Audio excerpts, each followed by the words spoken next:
اور وہ سوالات یہ ہیں کہ سائفر ایک اوپن اینڈ شٹ کیس ہے اور اس میں یہ کوئی دو رائے نہیں ہے کہ سائفر لہرایا گیا، سائفر کو نظر سیاست کیا گیا، سائفر کو عوام کے سامنے اپنے سیاسی مقاصد کے لیے استعمال کیا گیا، اور سائفر کو استعمال کرتے ہوئے جو اس ملک کی قومی سلامتی کے ساتھ کھیلا گیا وہ آپ سب نے دیکھا اور عوام نے بھی دیکھا۔ لیکن اس کے تھوڑے سے پہلو میں اگر یہ بات دیکھی جائے تو آپ کو یاد ہوگا کہ جیل ٹرائل تھا اور اس جیل ٹرائل میں اس سائفر کا ٹرائل ہو رہا تھا، پھر اعتراضات اٹھے اور پھر اسپیشل کورٹ بنا اور اسپیشل کورٹ میں جو ہے اس کی پروسیڈنگ چلی۔ اب بات یہ ہے کہ جہاں نیشنل سیکیورٹی آ جاتی ہے اس پہ کوئی کمپرومائز نہیں ہے، اور کیا ہی خوب ہوتا کہ عدالت اس کو نیشنل سیکیورٹی کے پہرائے میں دیکھتی اور قومی سلامتی کے پہرائے میں دیکھتی، نہ کہ اس کو کوئی سیاسی کیس یا ایک عام جو فوجداری کیس ہے اس حوالے سے دیکھتی، کیونکہ آپ کی ملک اور قوم کی جو سلامتی ہے اور قومی سلامتی ہے اس پہ ایک بہت بڑا اٹیک ہوا تھا، کیونکہ ہمارے جو مندوب اور ہمارے جو ایمبیسڈرز باہر سے سائفر بھیجتے ہیں یہ ایک ریگولر پریکٹس ہے، اور یہاں کے جو سفیر ہیں وہ اپنے ممالک میں بھیجتے ہیں، تو سائفر سے تو جٹلایا نہیں جا سکتا، اور سائفر ایک حقیقت ہے۔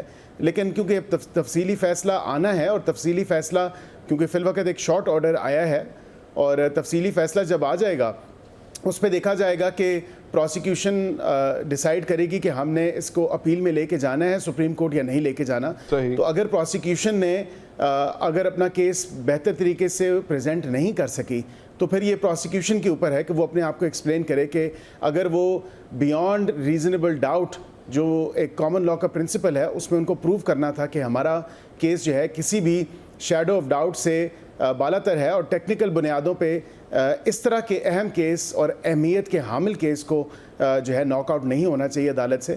تو ڈیفینیٹلی جب ایک تفصیلی فیصلہ آئے گا تو اس میں دیکھا جائے گا۔ تو سر کیسز تو 203 کیسز ہیں ٹوٹل، اب سوال یہ ہے کوئی ایک بھی نہ ٹھہر سکا تو اس کا ذمہ دار کون ہے بیرسٹر صاحب؟ دیکھیں یہ ناکامی نہیں ہے، یہ ہمارے سسٹم کو دیکھنا ہے کہ ہمارا جو عدالتی نظام ہے اس میں معذرت کے ساتھ میں کہیں نہ کہیں تو سہولت کاری ہو رہی ہے، اور یہ کسی سے ڈھکی چھپی بات نہیں ہے، کیونکہ جس طرح کا ایک ریلیف کی لائن لگی ہوئی ہے، خواہ وہ میرٹ پہ کیسز ہیں، اور جس طرح آپ نے دیکھا کہ تمام ہی کیسز جو ہیں وہ میرٹ پہ ہیں، اگر ٹیکنیکل بنیادوں پہ ان کو ناک آؤٹ کیا جا رہا ہے تو آبویسلی پھر یہ بھی سوال اٹھتا ہے کہ سہولت کاری کہاں سے ہو رہی ہے، کیونکہ عدالتوں کو آئین اور قانون کے اندر رہ کے ہی کام کرنا ہے، نہ کہ ٹیکنیکل بنیادوں پہ کیسز کو تھرو آؤٹ کرنا ہے۔ جہاں آپ نے بات کی کہ 200 سے زائد کیسز ہیں، آپ کو یہ بھی علم ہونا چاہیے کہ القادر ٹرسٹ کا کیس جو ہے 190 ملین پاؤنڈ کا وہ اوپن اینڈ شٹ کیس ہے۔ اس کے علاوہ ایف آئی اے نے جو کیس کی انویسٹیگیشن شروع کی ہے جس میں ملک کے خلاف جس طرح کی زبان استعمال کی گئی اور جس طرح کا ایک 1971 کے ساتھ مطابقت دی گئی آج کے حالات کو، اور ایک بیانیہ بنایا گیا، ایک ایسی سوچ دوبارہ جو ہے نوجوانوں کے ذہن میں لانے کی کوشش کی گئی کہ جو ملک توڑنے کے مترادف ہے، تو یہ تمام تر کیسز جو ہیں یہ کیسز حقیقت پہ مبنی کیسز ہیں اور یہ میرٹ پہ بنے ہوئے کیسز۔ اچھا تو سہولت کاری برسٹر صاحب کون کر رہا ہے؟ جب وزیر اعظم نے کہا تھا کہ کالی بھیڑیں عدلیہ میں ہیں تو جسٹس اطہر من اللہ نے کہا کہ آپ یہ بیان نہ دیں، آپ ریفرنس دائر کریں، اگر آپ کو لگ رہا ہے سہولت کاری ہے تو پھر ریفرنس دائر کیوں نہیں کرتے؟ پھر ہیں کون سہولت کار یہ بھی بتائیں نا سر۔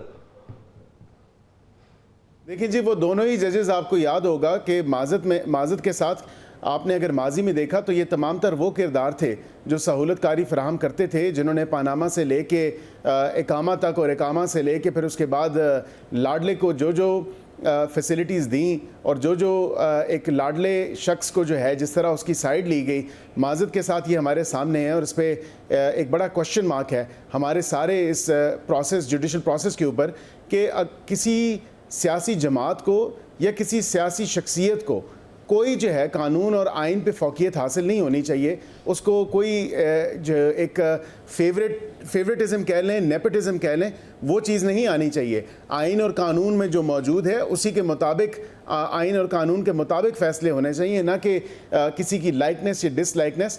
تو ڈیفینیٹلی حکومت جو ہے وہ یہ دیکھے ہوئے ہے کہ جہاں جہاں سہولت کاری ہو رہی ہے، خواہ وہ ہائر ہو فورم یا لوور فورمز ہوں، ان تمام تر چیزوں کو دیکھ رہے ہیں. اور ہم ڈیفینیٹلی حکومت جو ہے اس کے خلاف کارروائی بھی کرے گی. اور اگر حکومت نے سمجھا کہ سپریم جوڈیشل کونسل جانا ہے تو حکومت سپریم جوڈیشل کونسل بھی جائے گی. سر دیکھیں، اگر سہولت کاری ہو رہی ہے تو پھر آپ قانونی راہ کیوں نہیں اپناتے؟ دیکھیں، یہ جو ایک بائی ڈیزائن اگر کہا جائے کہ کوئی شخص اگر جیل میں ہے اور اس نے کوئی جرم کمٹ نہیں کیا، تو یہ میں اس بات سے اگری نہیں کروں گا. اس کی وجہ یہ ہے کہ جیل میں بیٹھے ہوئے بھی ایک شخص جو ہے وہ ماسٹر مائنڈ ہو سکتا ہے، اور اس نے جیل میں جانے سے پہلے یہ واضح طور پہ کہا تھا کہ میں ہوں تو پاکستان ہے، اور پاکستان کو جو نقصان پہنچایا، اور اس نے اپنا بیانیہ واضح طور پہ رکھا تھا اور اس کی جماعت کے لوگوں نے کہ یہ ہماری ریڈ لائن ہے.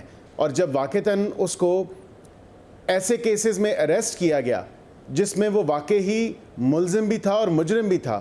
کیا یہ بتائیں مجھے کہ توشہ خانہ کے case open and shut case نہیں ہے؟ کیا جعلی رسیدیں نہیں بنائی گئیں؟ کیا گھڑی چوری نہیں کی گئی؟ کیا 190 ملین پاؤنڈ کا ڈاکہ نہیں ڈالا گیا؟ تو یہ تمام تر وہ کیسز ہیں. پھر اس نے اپنے جماعت کے لوگوں کی ذہن سازی کی اور وہ ایک ایسا مائنڈ سیٹ بنایا. دیکھیں میرا بات یہ ہے کہ عمران خان کی تقریر میں ایسا کوئی بیان موجود نہیں ہے کہ جائیں اور جا کے حملہ کر دے. ایک دوسری بات یہ ہے سر کہ یہی الزام میاں صاحب پہ بھی تو لگے تھے نا، اور آپ کہتے تھے جناب کہ یہ بے قصور ہیں کیونکہ میاں صاحب ایسے کیسے کر سکتے ہیں. تو اب یہی، اور عدالت نے جب بری کر دیا تو اسی عدالت کو آپ اچھا کہہ رہے ہیں. اب یہی عدالت اگر میاں صاحب کو بری کرے تو ٹھیک، ان کے کیسز ہوا میں ختم ہو جائیں، ابھی وہ جہاز میں ہو تو ختم ہو جائیں تو ٹھیک. خان صاحب کو بری کریں تو عدالت میں سہولت کاری موجود ہے. سر یہ مجھے آپ کا یہ منطق سمجھ نہیں آ رہا. اور دوسرا سر یہ کہ نہ تو میرے کہنے سے سر عمران خان کو سزا ہو سکتی ہے، نہ آپ کے کہنے سے ہو سکتی ہے. اب 9 مئی کے کیا ثبوت ہے؟ 9 مئی میں اگر آپ نے عمران خان کو ٹانگنا ہے بالکل ٹانگے، ثبوت بھی ساتھ دینا سر. دیکھیں وہ ماسٹر مائنڈ ہے 9 مئی کے. ان کو پتا تھا کہ وہ اوپن اینڈ شٹ کیسز میں اریسٹ ہونے والے ہیں اور وہ جیل جانے والے ہیں. جب سلاخوں کے پیچھے جانے والے تھے تو انہوں نے یہ پورا پلان مرتب کیا اپنی پارٹی کے لوگوں کے ساتھ بیٹھ کے. انہوں نے یہ ترتیب دی کہ اگر مجھے خدا نہ خواستہ یہ اریسٹ کریں گے تو پھر آپ نے ملک میں احتجاج اور اس کے ساتھ توڑ پھوڑ کرنی ہے اور انتشار پھیلانا ہے. یہ اس طرح ان کی 9 مئی کی کیسز کی انوالومنٹ ہے کہ وہ ماسٹر مائنڈ ہے. اور یہ کوئی ایسی بات نہیں ہے کہ اگر انہوں نے خود حملہ نہیں کیا تو کیا ان کو سزا نہیں ہوگی. ڈیفینیٹلی ان کی سیاسی جماعت تھی، ان کے سیاسی کارکنان تھے، ماسٹر مائنڈ وہ خود تھے اور اس تمام تر پورے پروسیس کو وہ خود ہیڈ کر رہے تھے. اور یہ ساری کنسپیریسی انہوں نے خود تیار کی تھی جس سے ملک کے دفاعی اداروں کو نقصان پہنچا، شہداء کے مجسموں کو مسمار کیا گیا. یہ تمام تر وہ چیزیں ہیں، تمام تر وہ شواہد ہیں، تمام تر ویڈیوز اور آڈیوز آپ کے سامنے، قوم کے سامنے، عوام کے سامنے موجود ہیں جو واضح طور پہ نظر آ رہی ہیں کہ انہوں نے وہ پورا پلان مرتب کیا. اور اس کے بعد وہ ٹھیک ہے ویڈیوز ہیں، آپ کہہ رہے ہیں آڈیوز ہیں، کوئی ایسی آڈیو ویڈیو بتائیں، دکھائیں سر جس میں عمران خان نے کہا ہو کہ جائیں اور جا کے آرمی انسٹالیشن پر حملہ کریں. ان کی تمام تر پارٹی کے جتنے بھی لوگ ہیں، آپ کو یاد ہوگا جو مراد سعید کی آڈیو ریکارڈنگ ہے، آپ کو یاد ہوگا کہ جو یاسمین راشد صاحبہ نے کہا، اور آپ کو یاد ہوگا یہ تمام تر وہ لوگ ہیں جو سنم جاوید یا دیگر جتنے بھی ان کی پارٹی کے لوگ تھے وہ تمام تر انسٹالیشنز پہ اکٹھے ہوئے. یہ بتائیں نا کہ یہ کس طرح اتنا ایک سنکرنائز پلان تھا. یہ تمام تر کنسپیریسی کس نے ہیچ کی تھی؟ یہ عمران خان نے اگر نہیں کی تھی تو پھر کون تھا؟ عمران خان اس جماعت کا لیڈر ہے اور اس لیڈر نے اس جماعت کا سرغنہ ہوتے ہوئے، اس کنسپیریسی کا سرغنہ ہوتے ہوئے اس نے یہ 9 مئی کا واقعہ عوام کے سامنے اس کو رکھا اور اس نے توڑ پھوڑ کی اور اس نے فوجی تنصیبات پہ حملے کیے.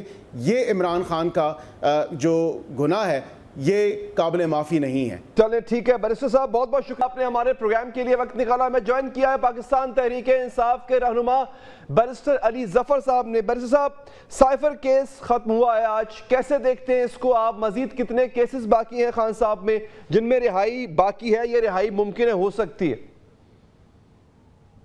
پہلے تو آج کے فیصلے پہ جو آج فیصلہ آیا ہے سائفر کیس میں پورے پاکستان کو مبارکباد دیتا ہوں. اس کیس کو میں اس طرح دیکھتا ہوں کہ دیر آیت درست آیت. آج انصاف جو ہے وہ جیتا ہے، کیونکہ نیچے جو کیس چلا تھا اور جس طرح، کیونکہ میں سارا اس میں انوالوڈ تھا، مجھے پتہ ہے کہ کس طرح کتنا مس ٹرائل تھا اس میں. اس کیس میں کوئی شہادت نہیں تھی، اس کیس میں وکیلوں کو پیش نہیں ہونے دیا گیا، اس کیس میں عمران خان صاحب کو اپنے دفاع میں کوئی شہادت پیش کرنے کی اجازت نہیں دی گئی. تو یہ ساری جو ناانصافیاں ہوئی تھی نیچے، مجھے یقین تھا، اور آپ کے پروگرام پہ بھی میں نے کئی بار کہا کہ یقینی طور پہ وقت بڑا قریب آ گیا ہے کہ یہ فیصلہ ہو جائے گا، اسلام آباد ہائی کورٹ کی طرف سے آ جائے گا، اور یہ جو عمران خان صاحب ہیں اور شاہ محمود قریشی صاحب ہیں ان کو بری کر دیا جائے گا، باعزت بری کر دیا جائے گا. اور وہی ہوا. تو انصاف کا آج جو ہے وہ اس کی برتری ہوئی ہے، اس کی فتح ہوئی ہے. اب عمران خان صاحب کے خلاف کیسز کا آپ نے سوال پوچھا. آپ کو یاد ہے کہ الیکشن سے پہلے 3 بڑے کیسوں کا فیصلہ ہوا تھا. ان میں سے ایک سائفر کیس تھا، ایک توشہ خانہ کیس تھا، اور ایک عدت کیس تھا. سائفر کیس کا تو آج فیصلہ ہو گیا، وہ اس میں بری ہو گئے عمران خان صاحب. جو توشہ خانہ کیس ہے، آپ کو یاد ہے میں پیش ہوا تھا اس میں، تو پہلے دن ہی میں اتنا بے بنیاد کیس تھا کہ پہلے دن ہی اسلام آباد ہائی کورٹ اسی بینچ نے جو سزا تھی اس کو معطل کر دیا تھا. اس لیے پھر رہ گیا عدت کا کیس. عدت کا کیس کا بھی فیصلہ یہی ہونا ہے جو میں کہہ رہا ہوں آپ کو، کہ اس میں بھی بری ہوں گے، کیونکہ اس میں بھی کوئی کسی قسم کی شہادت یا گنجائش موجود نہیں ہے جس سے ان کو سزا مل سکے. لیکن بدقسمتی سے کچھ تاخیر ہو گئی ہے اس میں، اور جج صاحب چونکہ تبدیل ہو گئے ہیں تو ہو سکتا ہے مزید ہفتہ لگ جائے. لیکن یقینی طور پہ اس میں بھی انشاءاللہ یہی فیصلہ آنا ہے. اور اس کے بعد پھر یقینی طور پہ جب یہ سارے کیسز ختم ہو جائیں گے تو عمران خان صاحب سے باہر آ جائیں گے. ویسے بیرسٹر صاحب کتنا وقت لگے گا عمران خان صاحب کو واپس عوام میں آنے میں؟ میری نظر میں اسی مہینے کے اندر انشاءاللہ اچھا وہ باہر آ جائیں گے اور پھر اپنا عوام کو لیڈ کریں گے، ان کے قائد بنیں گے، اور یہ اپنا جو مقصد ہے اور جو منزل ہے اس تک پہنچیں گے انشاءاللہ. اچھا علی ظفر صاحب، بانی چیئرمین پر 9 مئی کے حوالے سے اب تک مقدمات نہیں بنے، جبکہ شاہ محمود قریشی پہ مقدمہ قائم ہے 9 مئی کا. حالانکہ ادارہ بھی بار بار کہہ چکا ہے کہ ہمارے پاس ثبوت ہے، اور وہ ایک طرح سے منصوبہ سازی کا الزام بھی لگا چکا ہے عمران خان پر. کیا وجہ دیکھ رہے ہیں اس کی آپ؟ یہ دیکھیں، مقدمات تو کافی سارے ہیں، جس میں 9 مئی کے بھی ہیں اور مزید مقدمے بھی ہیں جن میں جو ایف آئی آرز ہیں، لیکن ان سب میں ان کی ضمانت ہو چکی ہے اور کسی میں بھی ٹرائل شروع نہیں ہوا، کسی میں بھی مقدمہ شروع نہیں ہوا. صرف ایف آئی آر کی حد تک تھا، اور وہ مقصد سمپلی یہ تھا کہ ان کیسوں میں ان کو قید میں رکھا جائے. لیکن اب چونکہ ان سب میں ضمانت ہو گئی ہے تو وہ کیسز اپنی نوعیت کے ہیں، وہ چلیں گے. اگر آگے ان کو چلایا گیا تو ان کو کریں گے، لیکن فی الحال ان کے اندر عمران خان صاحب کو قید میں نہیں رکھا جا سکتا. اچھا علی ظفر صاحب، ماضی میں آپ نے، یعنی آپ سے مراد آپ اور آپ کی جماعت نے، جسٹس عامر فاروق جنہوں نے ریلیف دیا آج عمران خان صاحب کو سائفر کیس میں، ان پہ عدم اعتماد کا اظہار کیا تھا، بلکہ بڑے سخت جملے آپ لوگ استعمال کیا کرتے تھے. سیم گوز فار جسٹس قاضی فائز عیسیٰ، ان کے خلاف بھی بڑے سخت جملے استعمال کیا کرتے تھے. تو مخصوص نشستوں کے کیس میں آج ان کے ریمارکس بھی بڑے آپ کے اچھے ریمارکس سے، بلکہ ایک طرح سے آپ کے حق میں جاتے ہیں. تو کیا وجہ ہے سر؟ اب آپ کی اس میں آپ کی کیا رائے ہے؟ بلکہ آپ تو اس وقت اس ٹیم کا حصہ بھی تھے. دیکھیں، میری تو بڑی واضح، آپ اٹھا کے دیکھ لیجئے، بڑی واضح میری ایک موقف رہا ہے، اور وہ یہ ہے کہ الٹیمیٹلی عدالتوں میں انصاف ہوتا ہے. آپ کے خلاف کیس ضرور جا سکتا ہے، آپ کے خلاف فیصلے ہو سکتے ہیں، لیکن وہ فیصلے ایسے ہوتے ہیں پھر تاریخ اس کو جج کرتی ہے، تاریخ اس پہ فیصلہ کرتی ہے. مثلاً سمبل کیس ہوا، سمبل لے لیا گیا، لیکن تاریخ نے کیا فیصلہ کیا؟ تاریخ نے یہ فیصلہ کیا کہ وہ ججمنٹ جو تھی، وہ جو آرڈر تھا سپریم کورٹ کا، وہ غلط تھا. اور لیکن ہم نے کم از کم، میں نے تو کسی قسم کی جج صاحبان کے خلاف کوئی بات نہیں کی، نہ کبھی کروں گا.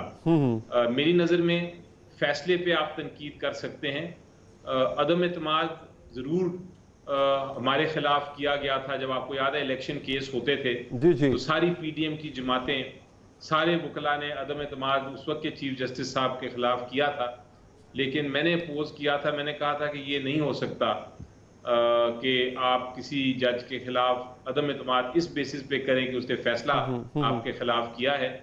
وہ آپ کے پاس اگر اپیل کا حق ہے آپ اپیل کریں, اگر اپیل کا حق نہیں, وہ فائنل فیصلہ ہے تو پھر آپ ہسٹری کو فیصلہ کرنے دیں کہ وہ درست آرڈر تھا سپریم کورٹ کا کہ نہیں. لیکن اسی لیے میں نے سمبل کیس کا بھی کبھی نہیں کیا. میں نے اسلام آباد ہائی کورٹ میں کچھ فیصلے ہوئے ہیں جو غلط ہوئے ہیں, اسی طرح سپریم کورٹ میں بھی ہوتے رہے ہیں جو فیصلے غلط ہوئے ہیں, لیکن وہ فیصلوں پہ تنقید کرتے رہے آپ. عدم اعتماد کا گنجائش میری نظر میں نہیں بنتی کسی جگہ پہ. ہاں اگر کسی جج کے خلاف آپ کے پاس ثبوت ہو جائے کہ واقعی اس نے کوئی مس کانڈکٹ کیا ہے یا اس کے خلاف کوئی ایسا آپ کو شواہد مل جائیں تو پھر آپ ریفرنس فائل کریں اور ریفرنس فائل کر کے آپ اپنی کارروائی آگے چلائیں. لیکن عدم اعتماد صرف اس لیے کرنا کہ فیصلہ آپ کے خلاف کیا ہے, اس کی گنجائش میری نظر میں ہمارے قانون میں نہیں ہے اور ہمیں کرنی بھی نہیں چاہیے. آپ اگر تاریخ دیکھیں تو پی ٹی آئی نہیں بلکہ دوسری جماعتوں نے یہ ہمیشہ کیا ہے.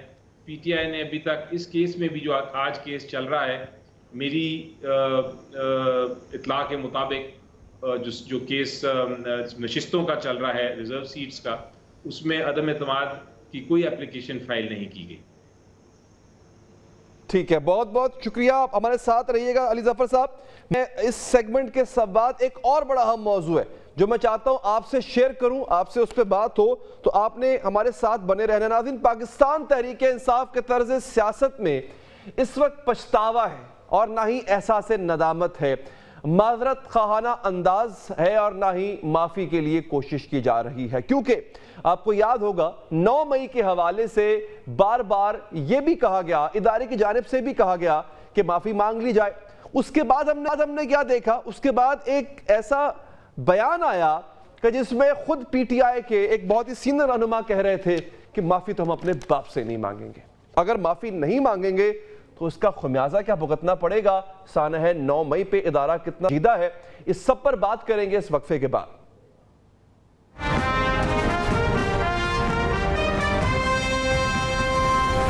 بریک کے بعد حاضر ناظرین, پاکستان تحریک انصاف کے طرز سیاست میں اس وقت پچھتاوا ہے اور نہ ہی احساس ندامت, معذرت خواہانہ انداز ہے اور نہ ہی معافی کے لیے کوشش کی جا رہی ہے, بلکہ اپنی غلطیوں پر تعویلیں دی جا رہی ہیں. قابل فخر انداز میں بیانیہ دیا جا رہا ہے, بلکہ سانحہ 9 مئی پر معافی سے بھی انکار کیا جا رہا ہے. پاکستان تحریک انصاف اس وقت جارحانہ انداز اپناتے ہوئے لگی لپٹی کی بجائے کھل کر اسٹیبلشمنٹ کی مخالفت پر اتر آئی ہے. پی ٹی آئی قیادت ہو یا کارکن, وہ کسی بھی معاملے پر ایک قدم پیچھے ہٹنے کی بجائے 4 قدم آگے بڑھ کر مزاحمت کا راستہ اختیار کر رہی ہے. تحریک انصاف کی حکومت کے خلاف عدم اعتماد کے بعد سے اب تک مسلسل جارحانہ روش اختیار کی گئی ہے. تحریک انصاف اپنے بیانیے کے فروغ کے لیے کوئی بھی موقع ہاتھ سے نہیں جانے دینا دیتی. T20 ورلڈ کپ کا میلہ نیو یارک میں سجنے کو تیار ہے. اس میں پاک بھارت ہائی وولٹیج میچ 8 جون کو ہونے جا رہا ہے. اس میچ سے قبل پاکستان تحریک انصاف کی جانب سے بانی تحریک انصاف کی حمایت میں احتجاجی مظاہرہ کیا جا رہا ہے. تحریک انصاف کو اس مظاہرے کے اعلان پر تنقید کا سامنا ہے, لیکن ایسا پہلی بار نہیں ہوا بلکہ امریکی سازش کا بیانیہ بنایا. ساتھ ہی امریکن لابنگ فرم کی خدمات لے کر واشنگٹن میں بانی تحریک انصاف کی حمایت میں لابنگ کی گئی.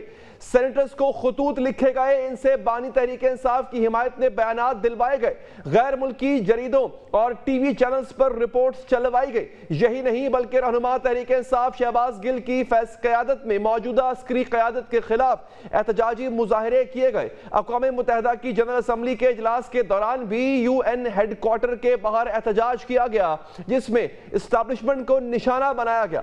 بات یہاں ہی نہیں تھمتی بلکہ پاکستان کے معاشی استحکام کے لیے انہی آئی ایم ایف ڈیل کی باتیں شروع ہوئیں تو بانی تحریک انصاف نے عالمی مالیاتی ادارے کو خط لکھ کر پاکستان کو قرض نہ دینے کا کہا, جبکہ امریکہ میں موجود تحریک انصاف کی قیادت نے آئی ایم ایف بلڈنگ کے باہر احتجاجی مظاہرہ بھی کیا.